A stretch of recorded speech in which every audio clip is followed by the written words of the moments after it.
Hello, everybody. Welcome to the webinar. We're going to be getting started in just a few minutes. So hang tight for just a minute and let's make sure we get everybody in here before we get started. So I'm going to pull up some of our images, but also the chat. So if this is your first time joining via Zoom, just a little housekeeping.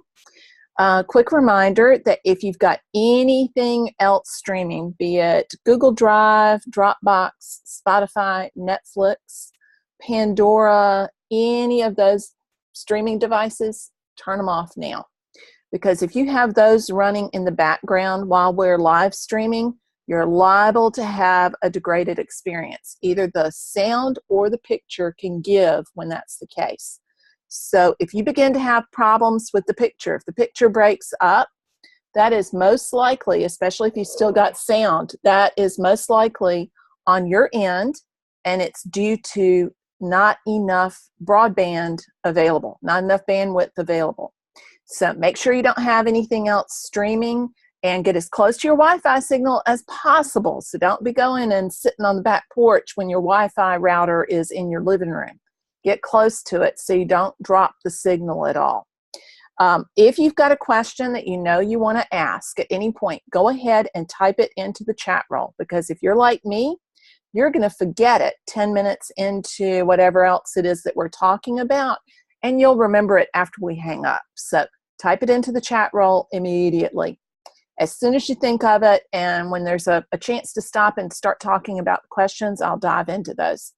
To get to the chat roll, scroll across the bottom down here with your mouse, and you'll come to what looks like an idea bubble with 3 dots in it. That's the chat roll. Click that, and the chat roll will pop open. You'll see a spot where you can, it says type message here, insert the cursor, type your message, hit enter or return, and that'll throw it up into the chat roll.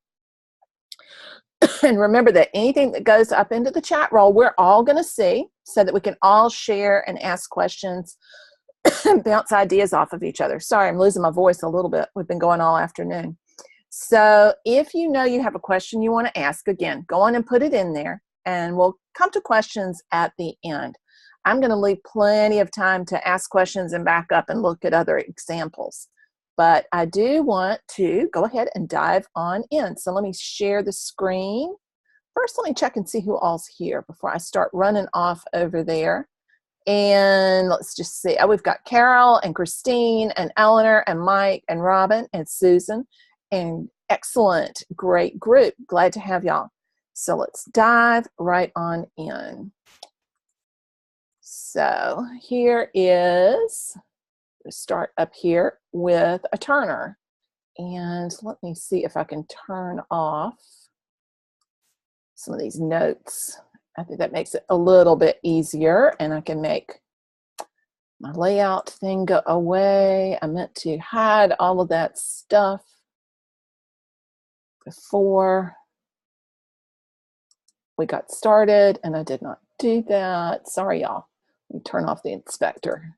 There, now we've got a bigger picture. So let me get the whole big yard there. Okay, this is a Turner painting. It's an oil.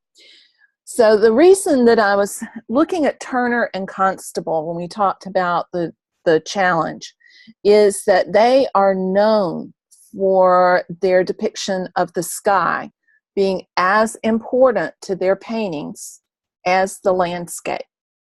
And one of the problems that I've seen in student paintings over the years, over and over and over and over again, with landscape painters, is that they're focused so intently on the land that the sky is an afterthought instead of making it an integral part of the composition. You can still get a good painting that way, but you're not going to get your best painting that way.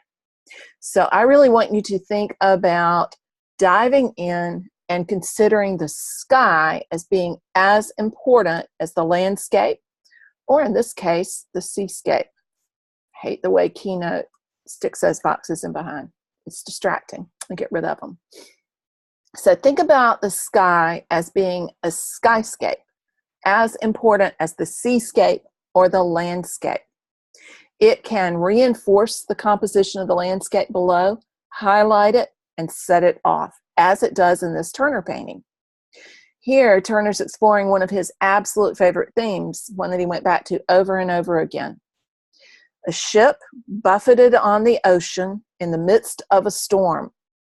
So it's man being very, very small and tiny, near to being overwhelmed by the grandiose majesty of nature. So Turner was a nature boy, as was Constable. They were fascinated by the power of nature, and that shows up in their paintings over and over again. If anything, Turner exaggerates the power of nature.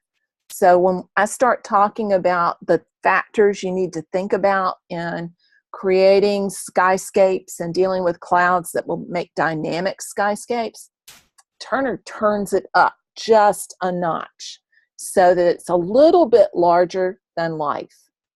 So for example, in this, you see the wall of the storm moving in quickly from over on the left. You have a sky hole up above where the light is piercing through the clouds and shining down below onto the ships, which are illuminated like ships on a stage, like a set on a stage. Now, in hurricanes, you do have an opening like that. You do have the eye of the storm that becomes the center that lets light in an extraordinarily eerie way.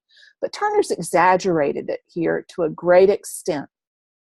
So we're going to come back to this one at the end and look at how he's put all of the factors that I'm going to talk about together in order to create the real dynamic skyscape that you have in here.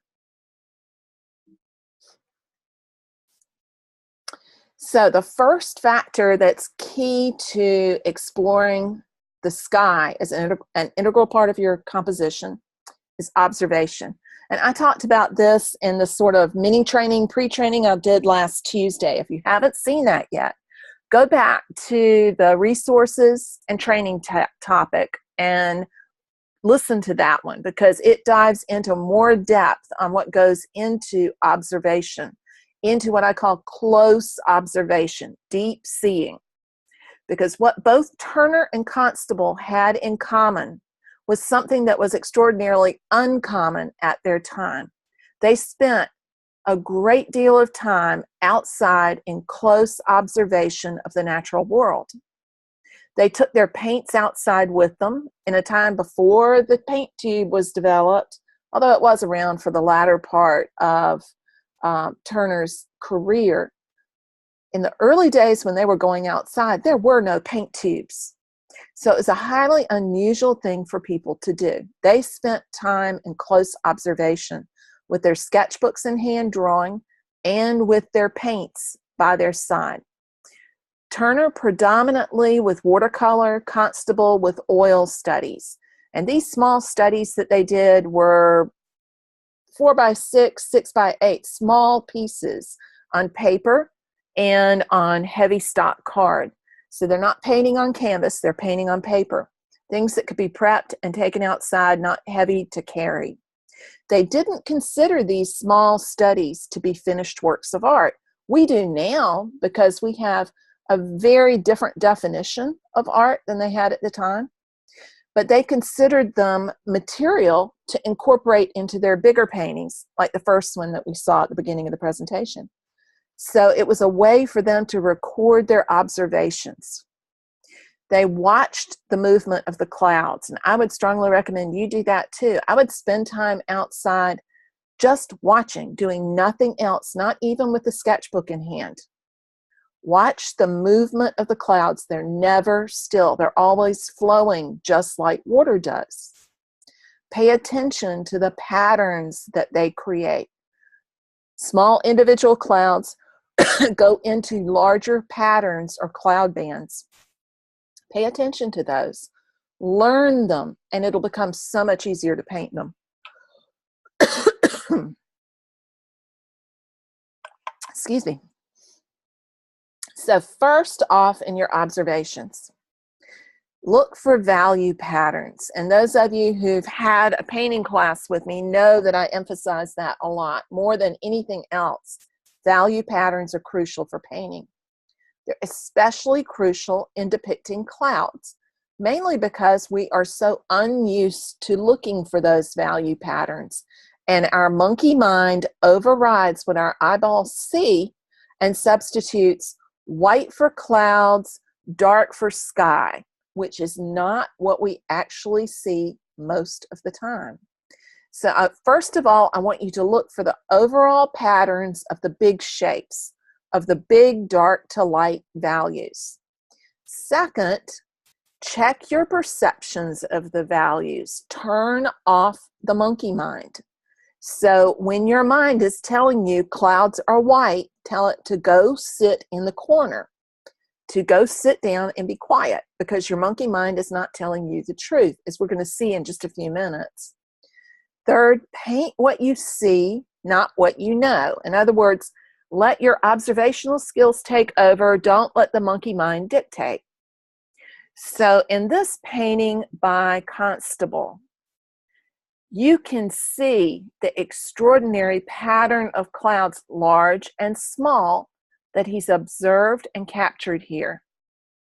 So I want y'all to look at the overall pattern of light and dark here. Squint your eyes so that you reduce it down to 2 basic values. As you squint, you'll begin to eliminate the color, the hue, and you'll begin to see the cloud itself. And you'll notice that there are really 4 big areas here when you push it to white and black, to the light and the dark values. You have, I can grab my little pen here. You have a darker area right in here. That's an overall dark area. And it goes all the way up into the upper left and back over here. Then you have another darker area. You could even take this up and include that. Let's get rid of that. And instead include that upper right-hand corner.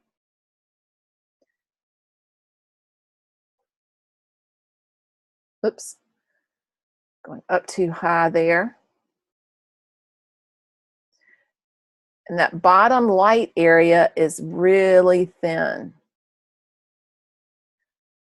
And yes, I'm including some light in the dark and some dark in the light because we're squinting and simplifying the overall value relationships.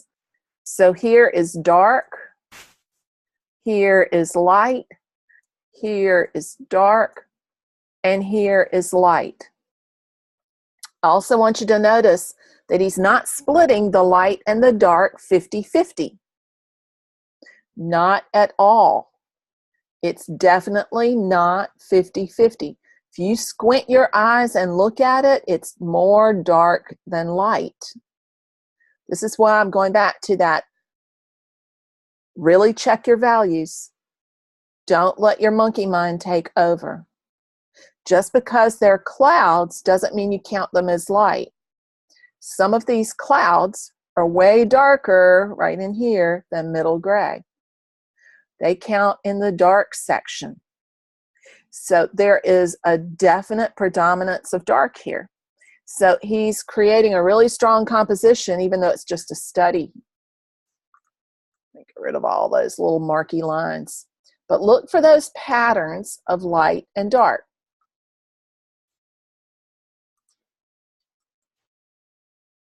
You can see a great deal of the same thing here in this Turner watercolor. Oops, I still have a little red there. Get rid of that.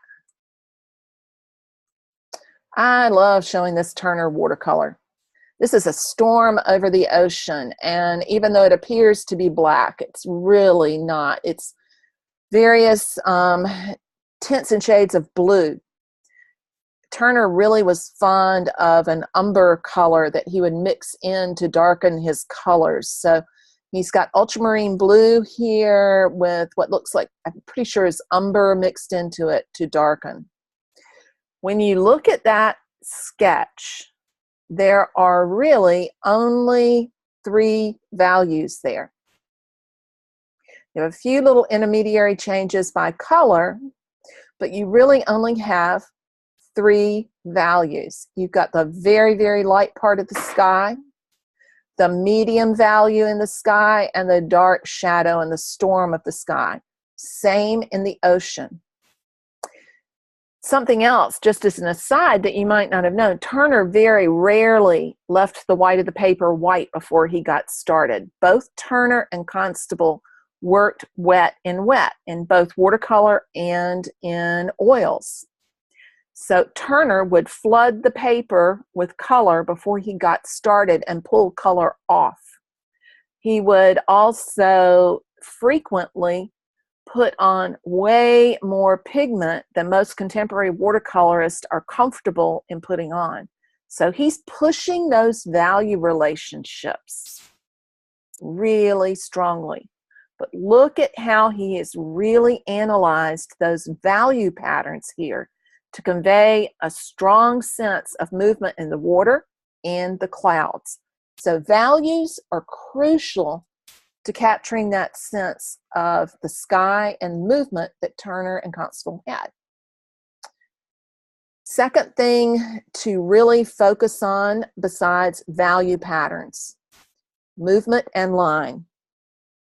Clouds are always in motion, so check for the movement of the clouds. Look for the leading lines in the sky. Now, leading lines are implied lines. They're the line direction that you see in a composition.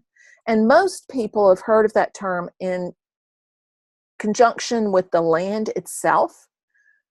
Few people are paying attention to the leading lines that are in the sky. That can be a really useful tool for reinforcing your composition and creating a lot of dynamic space in your painting.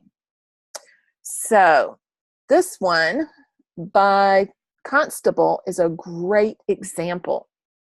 Look at the movement in this sky.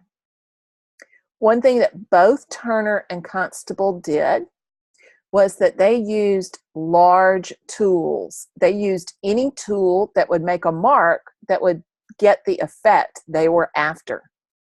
So I'm not sure the exact size of this one. I am guessing that it's somewhere around 5x7, something like that.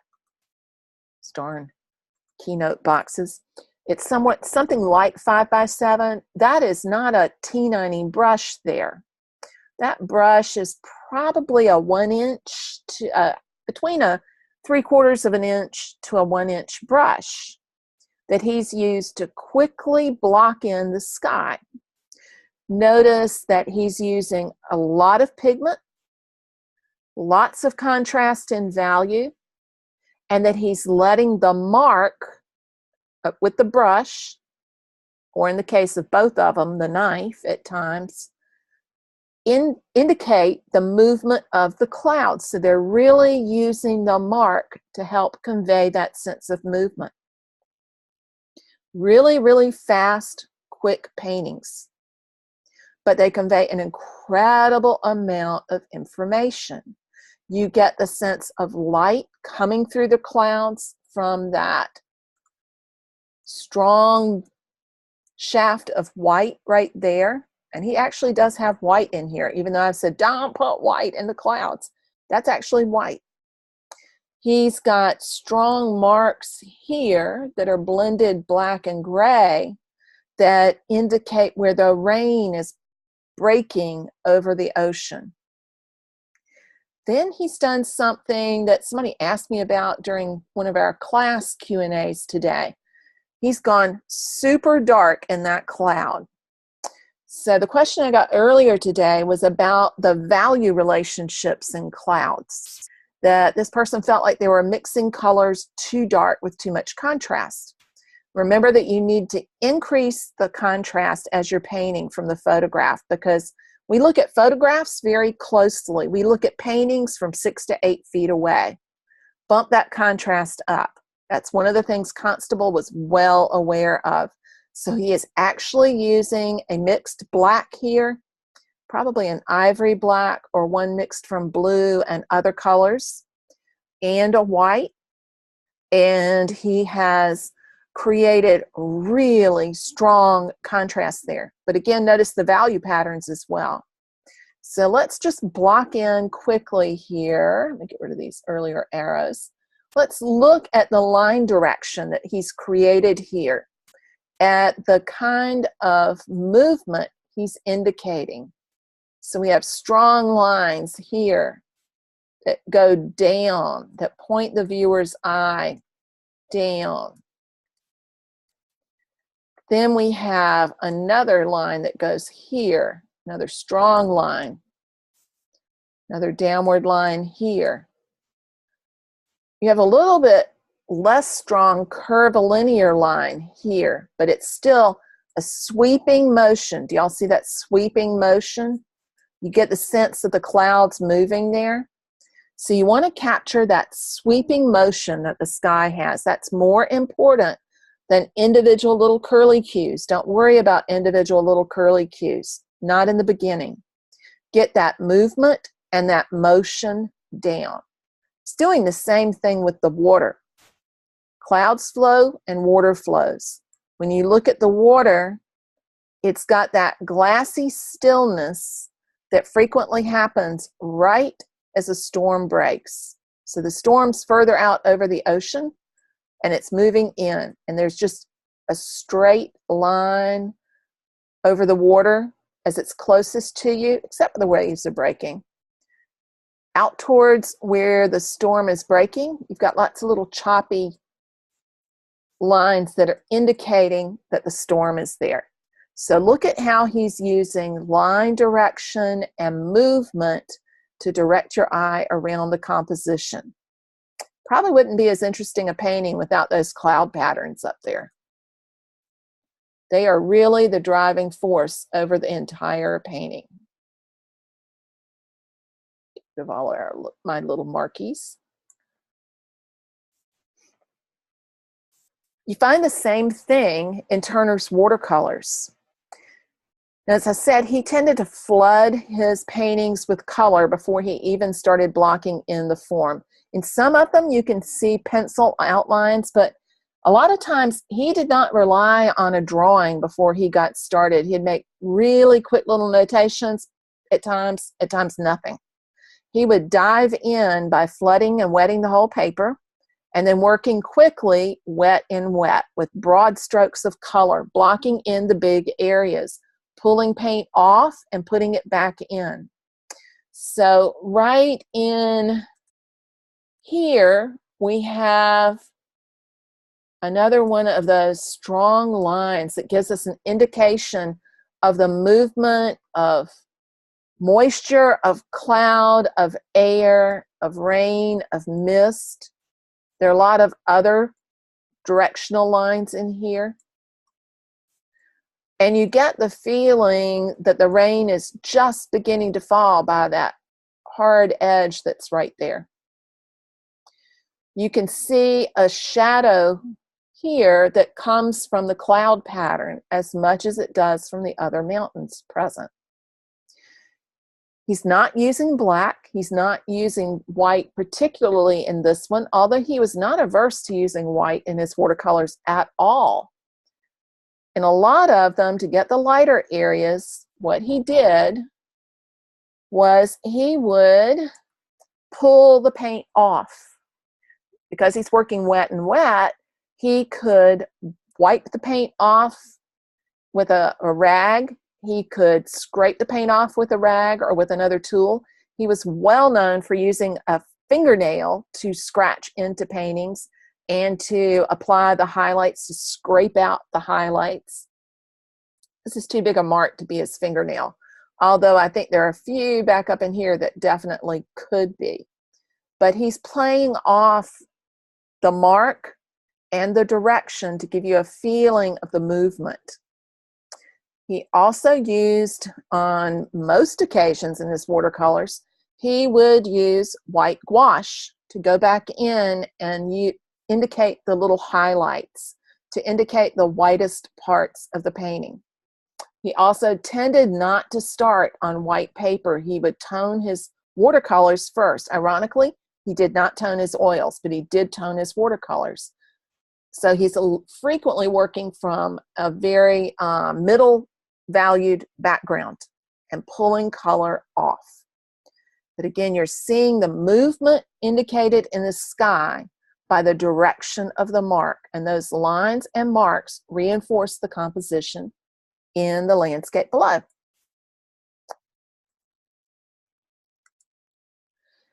Third thing to think about and be really aware of when you're trying to capture that same sense of the natural world that Constable and Turner had is to pay close attention to color. Already mentioned value patterns, and value is an aspect of color, but we also have hue, intensity, and temperature. So you want to incorporate all of those into creating the painting. Avoid pure black and pure white, because remember, check the values. We hardly ever have pure white in a cloud, and we hardly ever have a dark that's as dark as black in a cloud. Remember, Constable was exaggerating his values a little bit there. And it's fine to do that if you are wanting to create a very dramatic painting. But remember, that's not what your eyeballs necessarily see.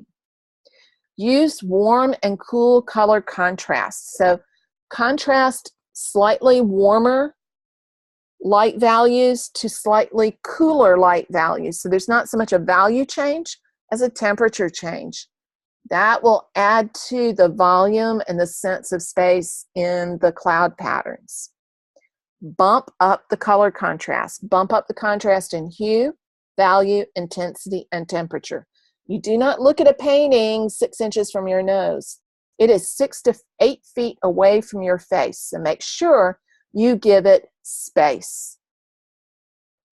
This next one is not a Turner or Constable, it's a Mary Gilkerson, but I put this one in so I could have y'all look really closely at the temperature changes and contrasts here. Squint your eyes for just a minute and look at that painting. And the sky really only has 3 values in there when you squint your eyes. There's the lightest value of the clouds, the dark blue of the sky holes, and the medium value of the more distant clouds. The way that I created that sense of layers on layers of high cloud was by contrasting warmer and cooler blues. So when you look back in here, this blue right here is more red than this blue right here. A blue that's more red, has more red in it, is going to be warmer. A blue that has more green in it is going to be cooler. And you can see plenty of blues like this one right here that are cooler, that have more green in them. When you make those contrasts between warm and cool, you'll begin to shape some space in those clouds using temperature instead of just value. The lightest values in here, in these clouds right here, it's not white. It looks very, very light in comparison to what it's up against. It's actually a buff, more cream color. It's white that has a little bit of yellow ochre in it, but it appears white against the other colors and the values. So judge color by what it's up against.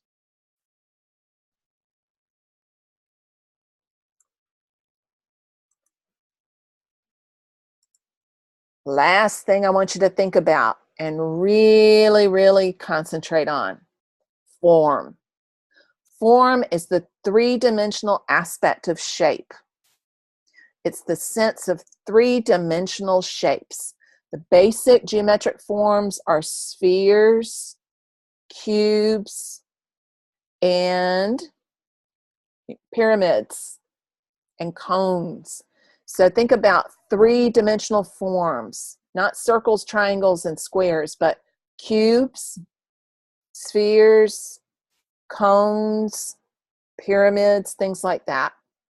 So to create a real strong sense of space when you're dealing with clouds, I want you to think about them as forms and not just as flat shapes. People tend to paint clouds as if they're pasted on cutouts, glued onto the sky, and that's not what your eyeball sees. The simplification of the cloud is that it's like a box. Think a shoebox, a flying shoebox. If the cloud is close to you overhead, you're only really seeing the bottom part of the shoebox. When it's further away and closer to the horizon line, you're seeing the side rather than the top or the bottom. So clouds have edges, points on them, just like a pyramid does. So think of them as shoeboxes or big, giant pyramids. Think geometric boxes. And every time there's a change in plane, you're going to have a different value or color. So it needs to change every time you're looking at a different face of that geometric box. So I want to look at a sketch that I did of a landscape about a year ago. So this is looking out over the Wilmington River in Savannah towards a causeway from the big cemetery, Bonaventure Cemetery. When you're high up on the bluff in Bonaventure, you get a big view with lots and lots of sky and clouds. And I was fascinated by being able to see that box pattern in the cloud as the clouds came up and were right over me. So when you look at this, you can see, first of all, notice the movement, and it's a curvilinear swoosh. Those of you who are in graphic design remember the swoosh, the horrors of 1980s design. The swish, that arc that was sort of a parody off of the Nike swoosh that everybody did. Well, you have swooshes in compositions as well. So there are a lot of these curvilinear lines when you're looking at the movement of clouds. Very strong in the pattern of cumulus clouds in particular. Also notice that there are some cloud bands here. Clouds move in groups, in tribes, just like people. They're in bands most often, especially in the summertime. So here you see one band and two bands, and then this one actually is a third band that's right up here. You just don't see the other parts of it. So the overall pattern is even in bands. So I've worked in really just 3 values here in my thumbnail: black, white, and middle gray. A few other hints, but not a whole lot. If you're looking at this cloud, this one is right overhead. You see the edge. This face right here is the side of the cloud, not the top of it, the side. And it's catching the light. The underneath part is the darkest, and the side facing the sun is the lightest. And you'll see that pattern repeated as you go back into space. I want you to notice what happens to the size of that. It gets smaller as you go back. Does anybody remember what you call that principle of lines that are parallel getting closer together as you go back into space? Anybody remember that at all from any art lessons you've had before? That would be linear perspective.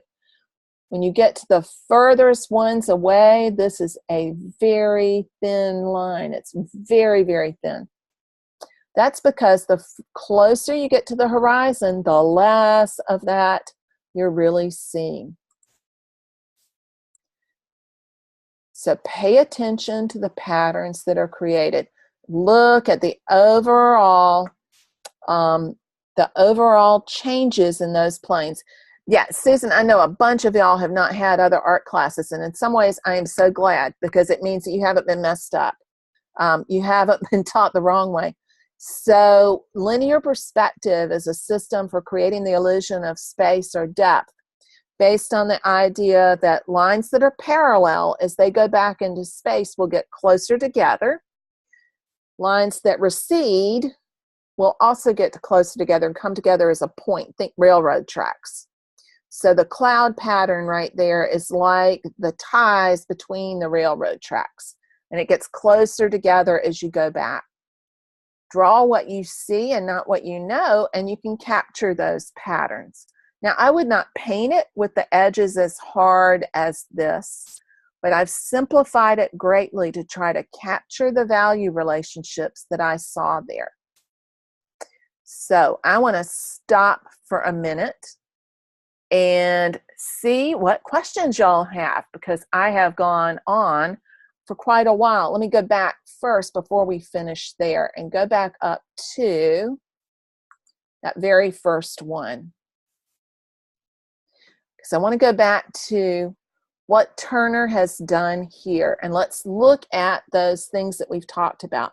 Talked about observation being the real key, and how they began to understand how to manipulate design and composition to recreate what they saw, to recreate their experience of the natural world. First thing that they looked at, value patterns, and you can see that strongly here. Squint your eyes and look at this, and you'll see how strong the value patterns are in this painting. Turner almost characteristically uses kind of an hourglass pattern in his paintings, and you can see that showing up right here.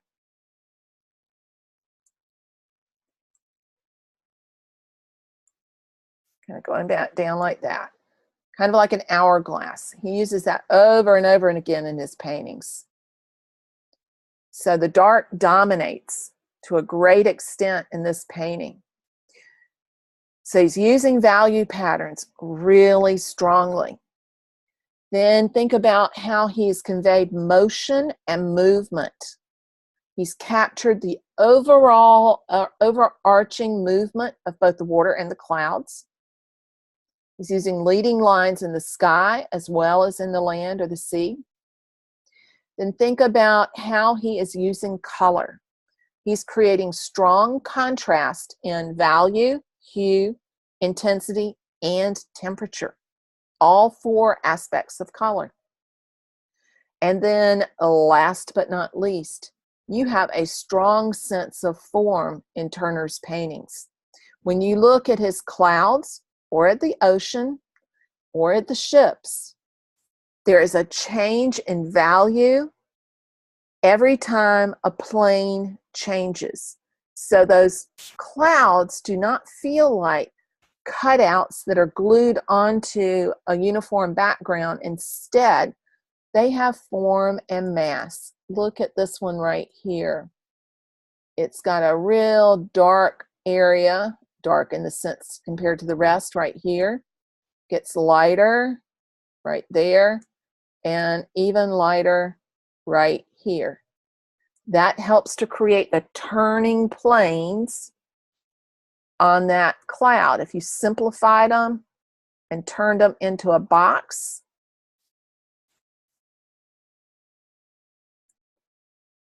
it would look more like that.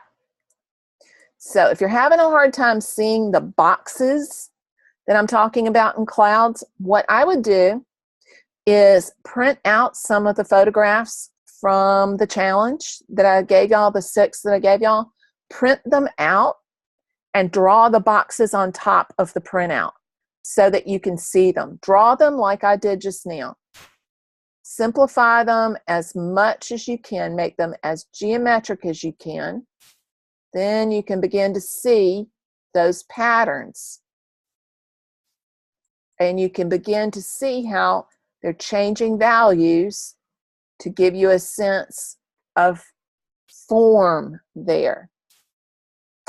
Yeah, Brenda, some of the areas are blended. This one is an oil, and he's used both palette knife and brush. Now, one of the things you have to remember is y'all are looking at this reproduction small. Turner didn't paint really big. Most of his canvases were 2 by 3 or 3 by 4 feet. If you've ever seen an exhibition of Turner paintings, they're surprisingly small. You expect a painting like this to be huge, like 6 by 8 feet, and it's not. It's half that size. So they're not as large as you expect, but they're much larger than looking at them small on a computer screen. They're not nearly as blended as you might expect when you look at them in person. They are, when you see them up close, large marks. Let's look back at that Constable that I was study that has the strong darks. Look at that one, Brenda. That's not highly blended. Really loose strokes there. Now that's a study, but even in his big paintings, there is a great deal of very loose mark making. In fact, both Turner and Constable were criticized heavily because they did not overblend their paintings, which was the style at the time. Their paintings were really loose, and they were called rough by the art critics, rough and crude. So these are not blended as much as you think. And this painting indeed was done with a palette knife. A good deal of the sky up here is palette knife painting. So you can blend with a palette knife. You blend with a palette knife the same way you blend with a brush. You blend by making marks lightly so that you are, through the act of stroking, blending the color together. So my suggestion, if you want to blend with a palette knife, is to practice moving from one value to the next. Palette knife paintings do not have to be unblended. You can get just as finely blended paintings with a palette knife as you can with a brush. It's a matter of being used to the tool. So just practice with it, and I think you'll be able to get that. And yay, Susan, I'm glad you haven't used pure black since you did CCL. There's nothing inherently wrong with black. There's some blacks that are really quite wonderful when you mix them with other things. You can get spectacular mixtures. It's just that when you're learning to paint, you want to keep the black away, because there's that strong tendency for people to just add black to darken colors, and that you need to avoid at all costs. So let me see what other questions we've gotten in here. Susan says, I have a hard time using the color spot finding tool. I think I see the color either better without it. The sky is what makes the landscape resonate. If you feel like you see the color better without it, then don't use it. You may be able to isolate the color quite adequately without using it, Susan. So if it's not helping you, don't use it. The only reason to use it is if you want to shut out all the other colors so that you are looking just at the two colors that you're trying to compare. So that helps you isolate the two colors in relationship to each other. I think it's useful that way. Test it out that way. And yeah, I did see some of your cloudscapes that you did. Excellent job on that. And one of the things that I've noticed is that people are painting what they see out their window, painting what they see right in their own surroundings. Love that. I think that's one of the best ways to approach this. Look at the clouds and the sky that you see out of your window. That's a great way to do it.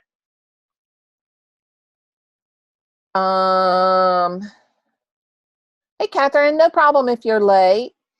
Any other questions at all that y'all might have? Anything else that you want to ask me about? Keep in mind that you're going to go for value patterns, look for the line movement, look for color, and then look for form. Let's pull up one of the, I'm getting you shared going here. Let's pull up one of the photos from the ones that I uploaded. And we'll take a look at those and try to analyze them like we've been talking about when we've been looking at Turner and Constable. Now there's a whole Pinterest board with cloud references on it that Stephanie put together over on my Pinterest page. If you go to that, and Stephanie has a link to that in that section on the cloud challenge. You can also find Turner and Constable images at the links that I posted in there, but just Google them. There are no real websites that are devoted just to Constable and Turner together that I've been able to find. There are plenty of references to Constable and Turner's cloud paintings on the Tate's website and several other museums. The reason that you're not going to find a lot of websites that are devoted to them that are not museum sites is that the Tate and the other museums have held on to the copyright of the images to the Turner and Constable collections. And in order to use them on your own website, you have to walk through some really stringent hoops to get permission. So it's not easy for people to create websites around their cloud studies, but there are plenty of books out there, and the Tate has a tremendous collection online that I put the links to in the membership site. So get back to the, oh, my dog just sat on my foot. Sorry, I almost jumped out of my skin there.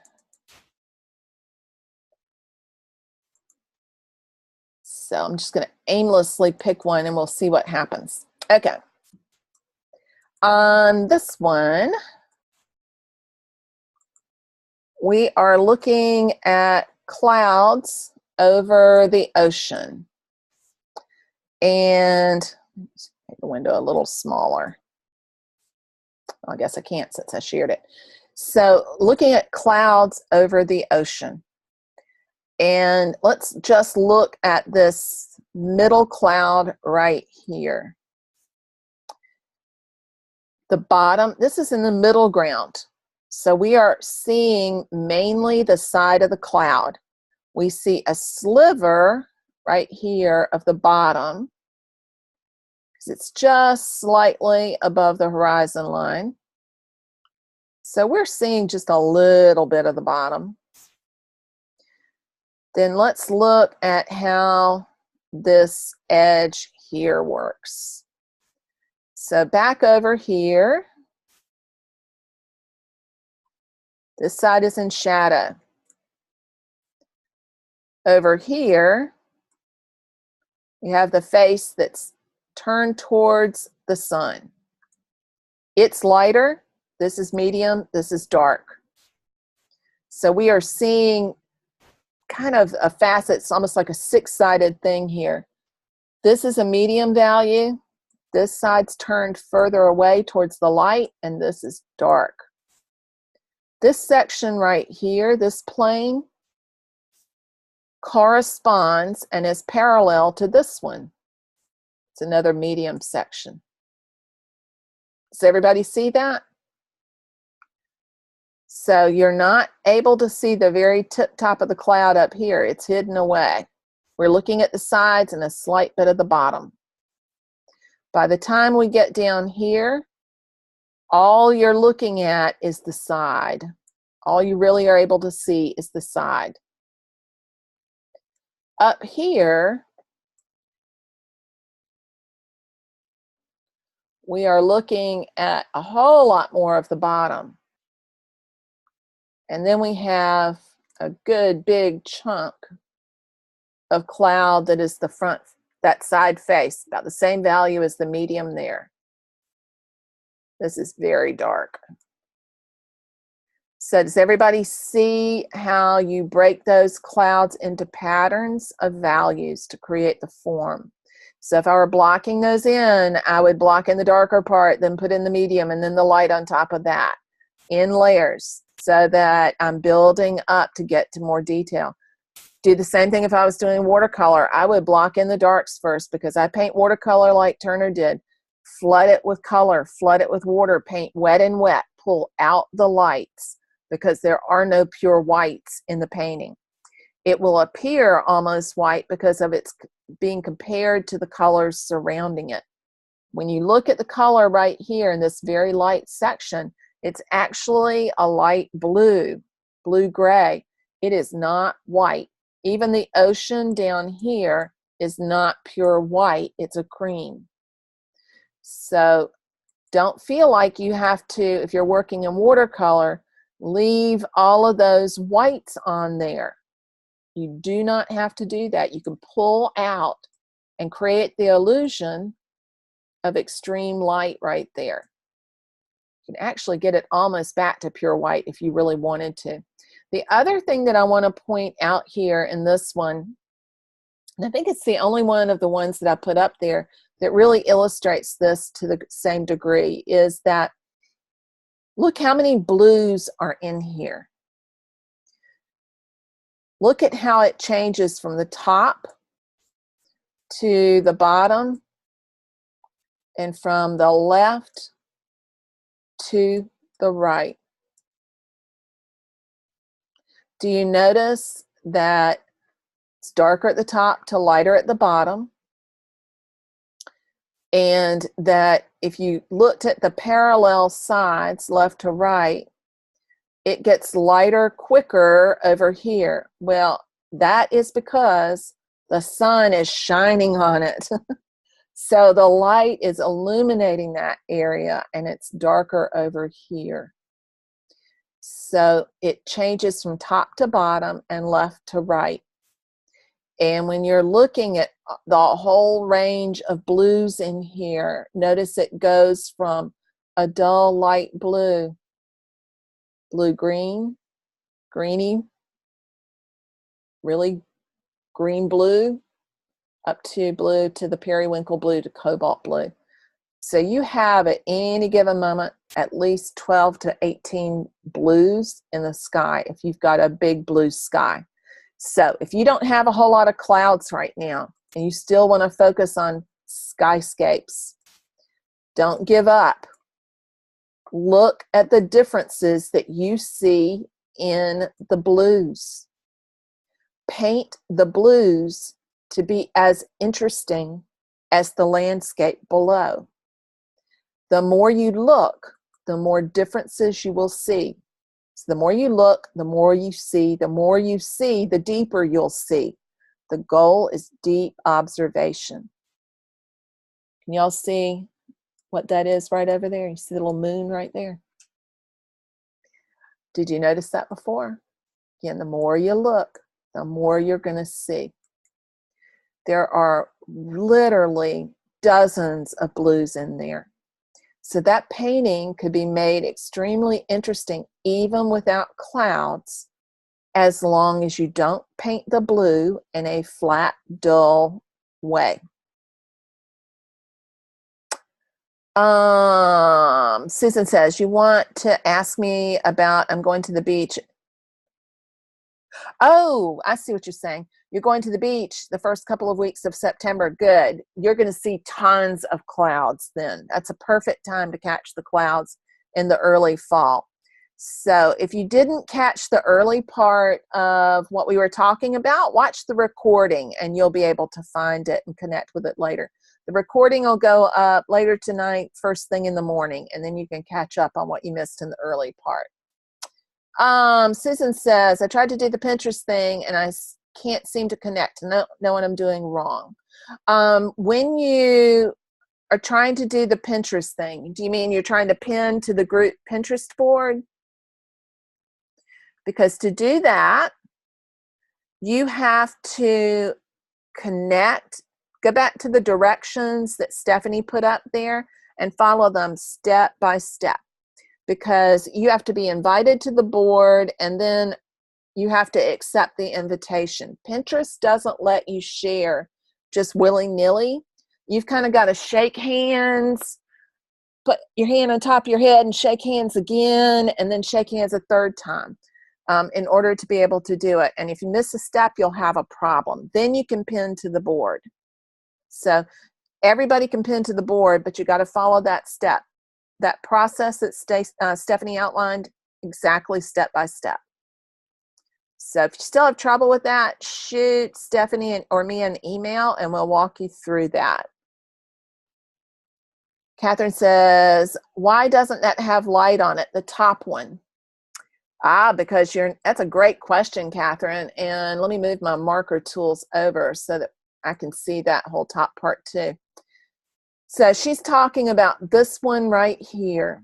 Okay, when you're thinking about this being a box, I'm going to do it this way. I'm going to really oversimplify it so that we see the boxness of it.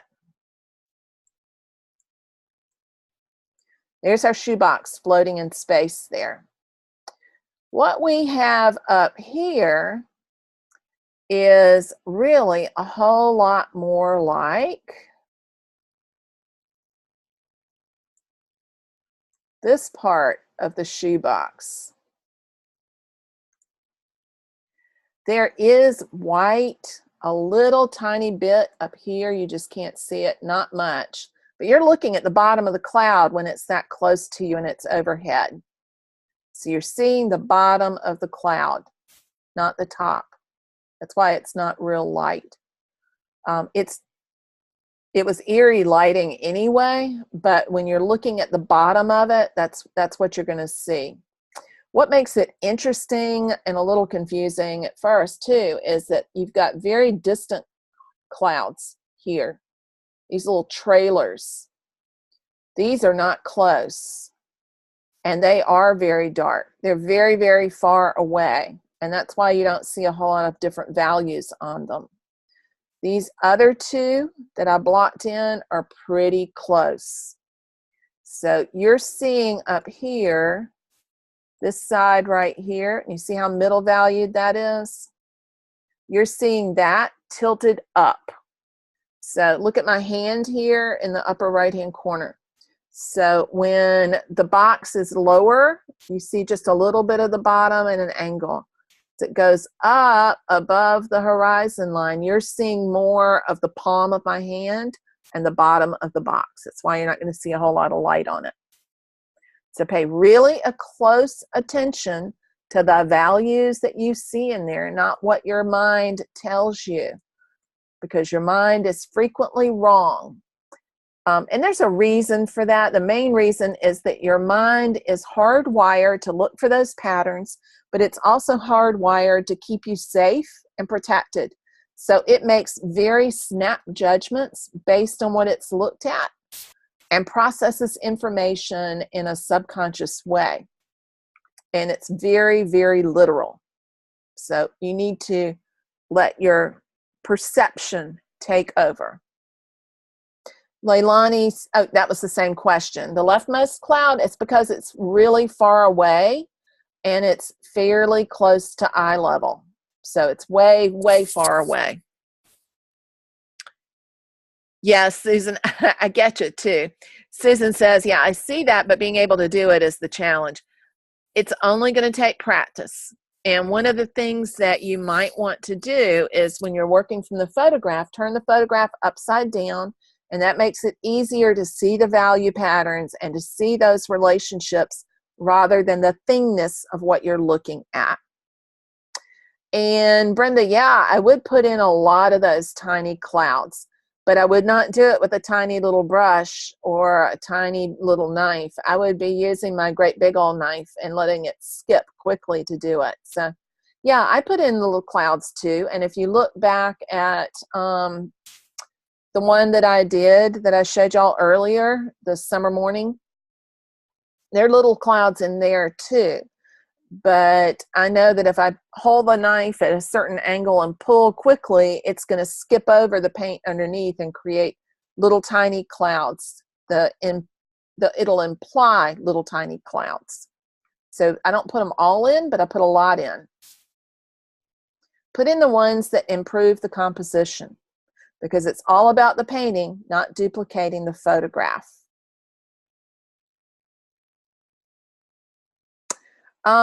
Susan, I'm not sure what you mean. You thought you did that, but oh, I got you. You're talking about Pinterest.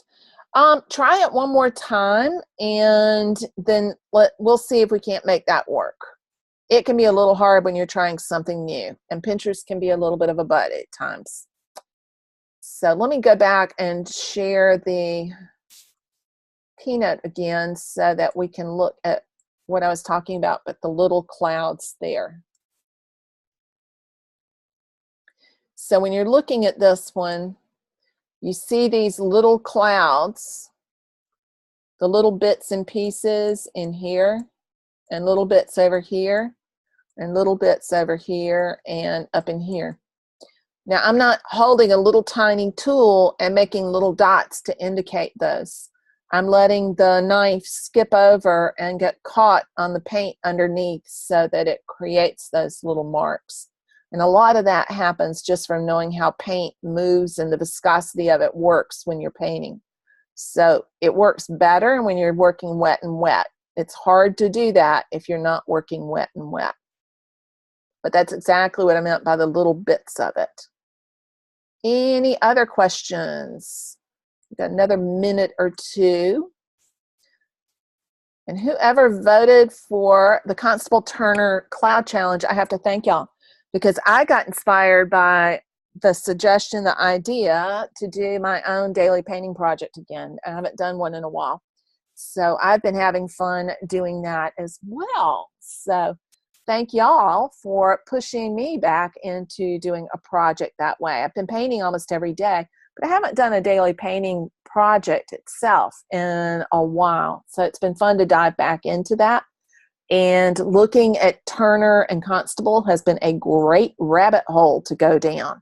So that is on y'all, and thank you for doing that. That has been a great rabbit hole to go down. Catherine says, my problem in Pinterest was I was trying to pin from within your page rather than share from my, yeah, exactly.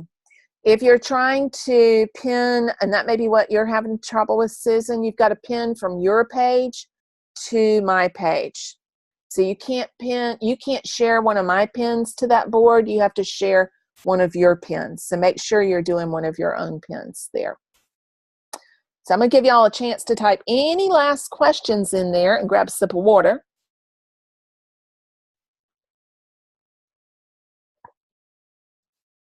If anything else comes up, we do have one more Q&A for the month coming up. So we have a Q&A exactly 2 weeks from tonight towards the end of the month. Susan, that's odd. She usually replies the same day. So send it to me. I'll check, ask her to check and see. She may have missed it. Did you send it to Stephanie@marygilkerson.com? If so, I'll ask her to take a look in that, because I know she's been trying to field questions on that. But send it to me too, and we'll try to figure out what it was. We'll get the answer on that and figure out why you aren't able to do that. I have a sneaking suspicion that you're trying to pin from within the board like Catherine was describing. So make sure you're pinning from your board to my board, and that'll make it work. Look at the big value patterns, Catherine, not the little ones. And Christine, I scrape some, but not a whole lot. I use scraping as a way to pull off so that I can then lay down other stuff on top. So if the paint's getting too thick, not because I want to erase stuff, but if the paint's starting to get too thick to hold the next layer of paint, I'll pull some off so that it'll stick. Y'all have had some great questions. So if, yeah, you got to go back to work, Leilani. Excellent. Y'all take care. And if you have any other questions, either pop them into the membership or hold them for our next Q&A in 2 weeks. Look forward to talking with you then. Bye-bye, everybody. That's all for now.